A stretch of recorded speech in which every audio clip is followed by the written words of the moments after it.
안녕하세요. 3월 22일 월요일 새벽 예배를 하나님께 올려드립니다. 기도하십니다. 생명의 주인 되시는 하나님, 오늘도 은혜로 믿음으로 하루를 시작하게 하시니 감사합니다.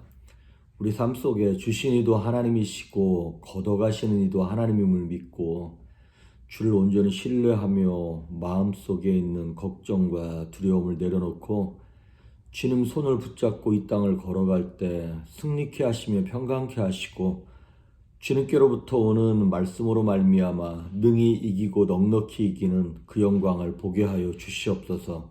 오늘도 말씀으로 깨달음을 허락하시길 소망하며 예수님의 이름으로 기도했습니다. 아멘.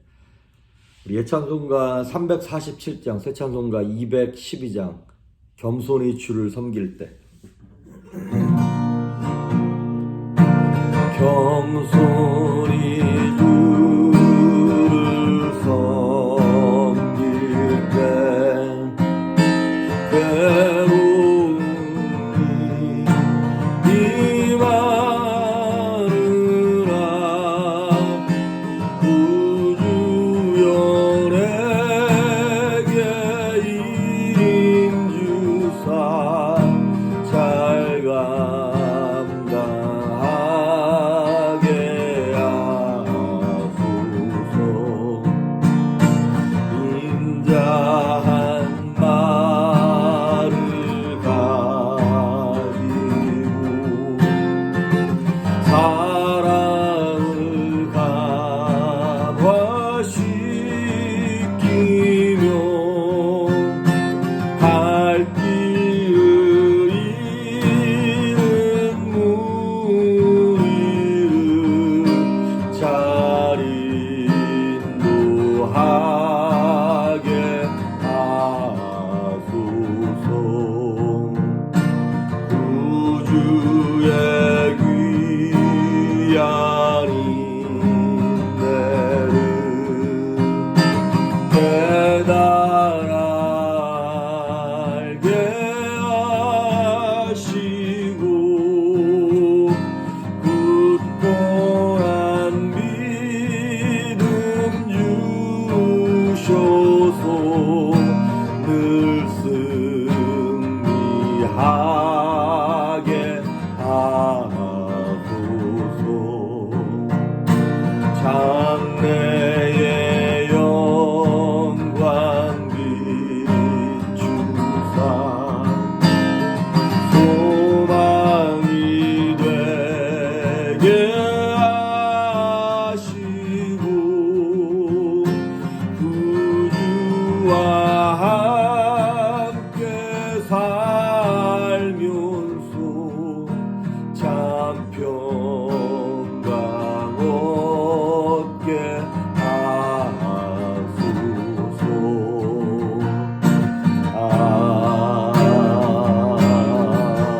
아멘. 아멘. 오늘 우리에게 주시는 말씀은 마태복음 27장 32절 한 절을 보도록 하겠습니다. 마태복음 27장 32절 제가 봉독해 올립니다. 나가다가 시몬이란 구레네 사람을 만나매 그에게 예수의 십자가를 억지로 지워 가게 하였더라. 아멘. 지금 예수님이 이제 십자가에 달려 돌아가시는 고난주간의 말씀을 이제 우리가 한 주간 더 당겨서 시기적으로 먼저 하고 있습니다. 근데 오늘 말씀은 여기서는 되게 한 절로 되게 짧게 나왔어요. 뭐 다른 데도 마찬가지고, 그런데도 여기서는 좀 할 말이 있는 구절이라 말씀을 같이 나눠보도록 하겠습니다.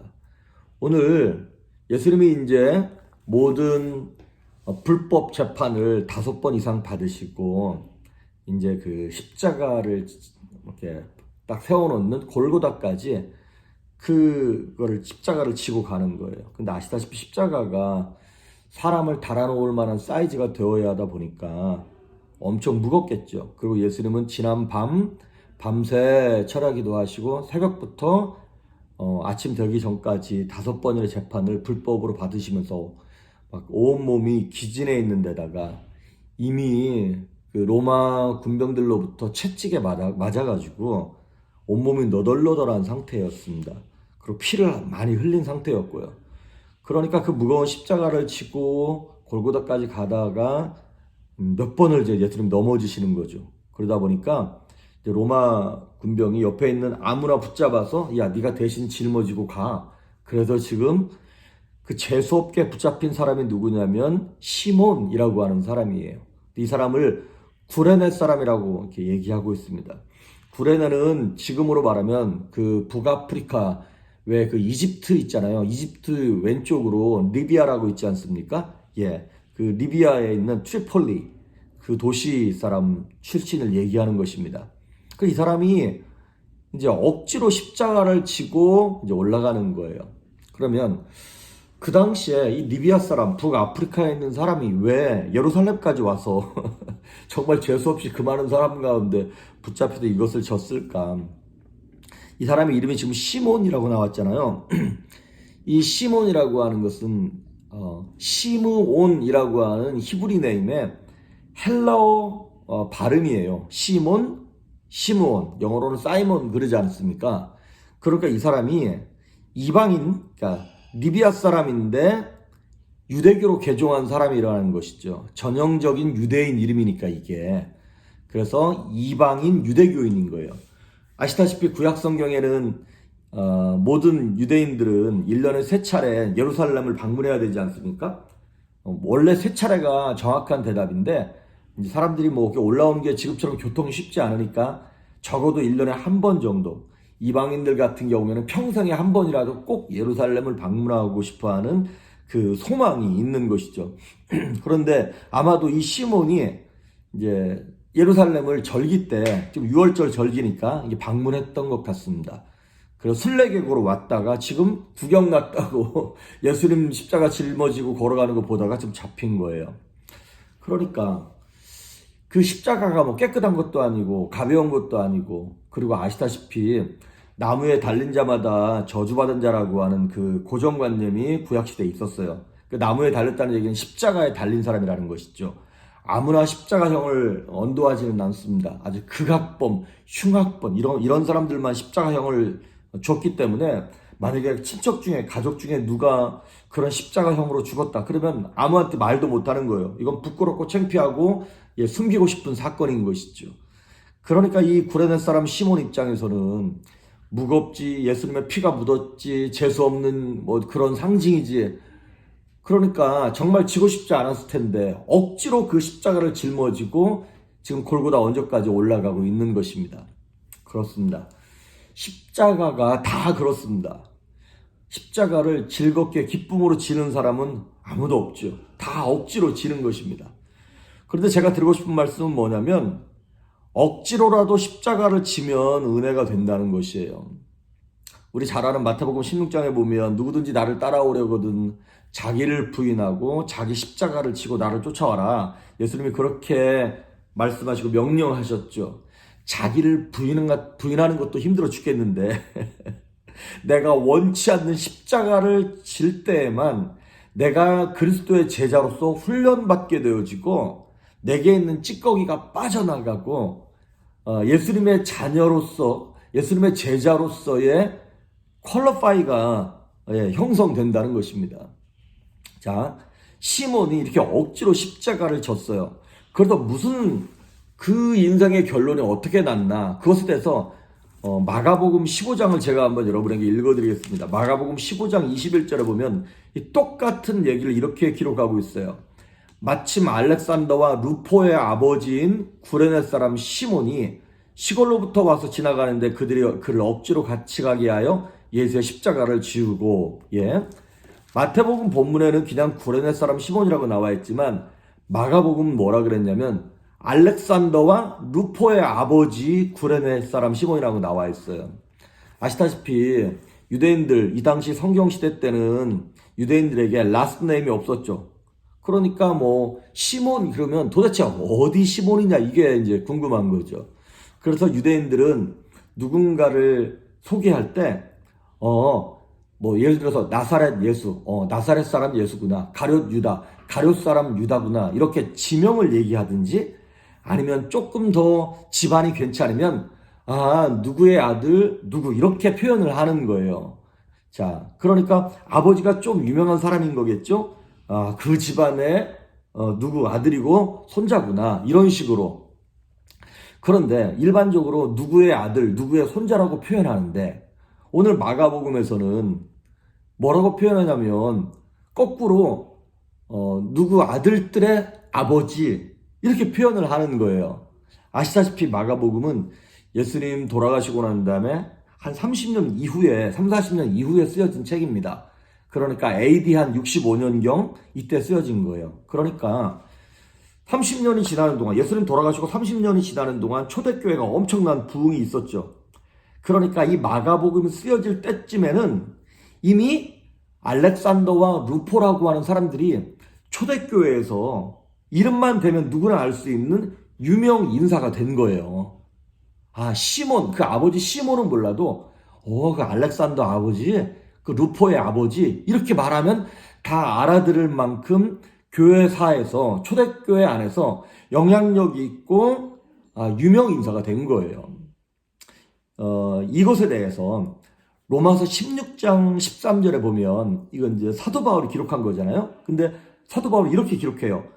편지를 쓰면서 주 안에서 택하심을 입은 루포와 그의 어머니에게 문안하라. 그의 어머니는 곧 내 어머니다. 그런 말이 나와요. 루포가 누구예요? 예, 시몬의 아들이에요. 구레네 사람 시몬의 아들이 루포인데 루포의 어머니란 말을 써요. 사도 바울이. 루포의 어머니가 누구예요? 시몬의 아내잖아요.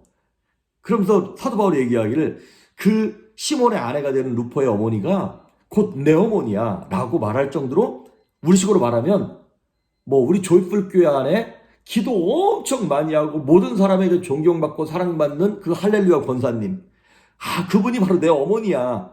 이렇게 온 집안이 아들들도 정말 하나님의 은혜로 말미암아 정말 모든 이에게 알 수 있는 영향력 있는 사람이 되었고 그 어머니도 바울이 내 기도의 어머니야 이렇게 생각할 만큼 유명한 사람이 됐다는 거예요. 그리고 사도행전 13장 1절에 보면 안디옥 교회에서 이제 리더들이 이렇게 나와요. 근데 그 리더들 5명 가운데 이렇게 나와요. 바나바와 니게르라 하는 시몬과 구레네 사람 루기오와 누구와 바울과 이렇게 나와요. 그 안디옥 교회의 리더십 그룹 5명 가운데 한 사람이 누구냐면 니게르라 하는 시몬과 이런 말이 나와요. 니게르. 그게 영어로 보면 니그로란 뜻이에요. 그러니까 아프리카 흑인들을 얘기할 때 니그로란 말을 쓰잖아요. 그래서 아마도 학자들은 얘기하기를 사도행전 13장 1절에 나오는 안디옥 교회 5명의 강력한 리더십 그룹 중에 한 사람이 누구냐면 이 니게르, 그 리비아 출신, 북아프리카 출신의 시몬, 이 사람이 이제 시므온이라고 나왔으니까 히브리식으로 이름을 부른 거예요. 사도행전에서는. 그렇습니다. 온 가족이 그 억지로 진 십자가, 그 구레네 사람 시몬이 예수님의 십자가를 지고 처음에 따라갈 때는 내가 괜히 이때 와가지고 재수없이 내가 이렇게 했구나라고 골고다 언덕까지 올라가서 예수님 돌아가시는 걸 봤을 거 아니에요. 예수님께서 끝까지 돌아가면서 죽으시면서까지 하나님 저들을 용서해달라 그러고 저들이 하는 죄를 알지 못합니다라고 얘기하고 내가 다 이루었다. 그리고 옆에 있는 강도를 네가 오늘 나와 함께 낙원에 있으리라 이런 말씀을 하시는 걸 보면서 시몬이 옆에서 보면서 이게 이상한 거예요. 다른 죄수들 같지 않은 거예요. 보통은 그렇게 죽어가면서 남을 저주하고 세상을 원망하고 자신의 신세를 한탄하고 죽는데 예수님은 그 죽어가는 방법이 다른 거예요. 그래서 아마도 이 구레네 사람 시몬이 거기서 예수님을 향한 마음이 열리게 되고 초대교회에서 그 120명의 문도 가운데 마가의 다락방에서 은혜를 받았을 것이고 그로 말미암아 교회 리더십이 되었고 그 아내도 구원받고 자식들도 알렉산더와 루포가 정말 하나님을 섬기는 그러한 온 믿음의 가정이 되었던 것이죠. 자, 이렇게 하나님께로부터 은혜를 받고 축복을 받은 비결은 뭡니까? 간단합니다. 억지로 진 십자가 때문에 그렇습니다. 오늘 마태복음 27장 32절에 예수의 십자가를 억지로 지워가게 하였더라. 그렇습니다. 살다 보면 억지로 해야 될 일들이 참 많습니다. 그런데 그때는 너무너무 싫은데 시간이 지나고 나서 봤더니 그게 복인 거야. 그게 나를 살렸고 그것 없었으면 내가 진짜 망나니가 되어서 교만해졌을 텐데 그 억지로 지워진 십자가 때문에 내가 살아났던 것이죠. 학교가 좋아서 다니는 애들이 몇 명이나 있겠습니까? 근데 억지로라도 학교를 다녔더니 그게 내 성격을 형성하고 지식을 더해주고 공동체를 살아갈 수 있는 힘이 되게 했던 것처럼. 아브라함은 이삭을 드릴 때 뭐 자원해서 기쁨으로 드렸나요? 억지로 드렸죠. 야곱이 20년 동안 그 삼촌 라반의 집에 도망간 것도 자기가 원해서 간 건 아니죠. 물론 자기가 실수하고 잘못한 것이 많이 있어서 그러긴 했지만, 다윗이 광야 생활을 한 것도 자기가 원해서 뭐 광야 생활을 했나요? 하기 싫은데 하나님이 억지로 다윗 훈련시키는 거예요. 그 광야 생활 10년, 20년 없었으면 다윗이 이스라엘 왕 될 수 없었습니다. 그렇습니다. 신앙생활은 억지로라도 순종해야 하는 부분이 있습니다. 그래서 예수님 말씀하시기를 좁은 문으로 가고 좁은 길로 가라고 말씀하십니다. 그러면 우리는 왜 불평하나요? 그 억지로 된 십자가 때문에 왜 불평하나요? 왜냐하면 이 우리가 겪는 십자가, 어려움, 고난이 하나님이 컨트롤하지 못한다고 생각하기 때문에 우리가 불평하는 것이죠. 이 우리에게 닥친 고난이 우연이었고 재수가 없이 내게 떨어진 것이라고 생각하기 때문에 불평하게 되는 것이죠. 하지만 마태복음 10장 29절에 나오는 말씀처럼 하나님이 허락하지 아니하시면 참새 한 마리도 이 땅에 떨어지지 않는다고 얘기하지 않습니까? 만일 요셉이 애굽에 끌려가서 노예 생활을 하는 동안 하나님이 나를 결국에는 은혜 가운데 세우실 거야, 풀려나게 하실 거야 라고 하는 그 믿음을 가지고 이것이 나를 훈련하는 기간이야 라고 이렇게 만약에 그걸 알았다면 노예 생활 자체가 안 힘든 건 아니지만 견뎌내는 것이 한층 쉬웠겠죠. 그렇습니다. 저도 보면 제 개인적인 생활 속에서도 십자가가 있어요. 아시다시피 우리 가정에도 십자가가 있죠. 그리고 교회 사역을 하면서도 내가 이건 하기 싫다. 이 사람은 상대하기 어렵다. 이런 십자가가 있겠죠. 예, 그렇습니다. 도망가고 싶을 때가 한두 번이 아니죠. 그럼에도 불구하고 견디면 우리가 피곤치 않으면 때가 이름에 거두리라 그랬잖아요. 그러니까 견디면 결국에는 거두게 되고 축복이 되고 은혜가 될 것입니다. 오늘 저와 여러분에게 허락하신 억지로 지워진 십자가가 무엇인가를 한번 돌이켜보면서 하나님은 훈련하신다고 생각하고 잘 견뎌내시고 오히려 하나님 이거 허락해 주셔서 감사합니다. 이제 내가 나를 부인하고 이 십자가를 지고 주님 따라가겠습니다. 이렇게 고백하면 훨씬 수월하고 하나님께서 능히 견딜 힘과 능력을 저와 여러분에게 주실 것입니다. 오늘도 그 말씀 믿고 승리할 수 있기를 주의 이름으로 축복합니다. 기도하십니다. 예수님 감사합니다. 내게 주어진 십자가가 피하고 싶고 도망가고 싶고 포기하고 싶을 때가 많습니다. 하지만 이 모든 과정도 하나님의 손 안에 있음을 믿고 다시 마음을 돌이키며 기쁨으로 그 십자가를 지기를 소망하오니 힘을 주시며 능력을 주시고 예수님 동행하여 주시옵소서. 감사드리옵고 예수님의 이름으로 기도했습니다. 아멘.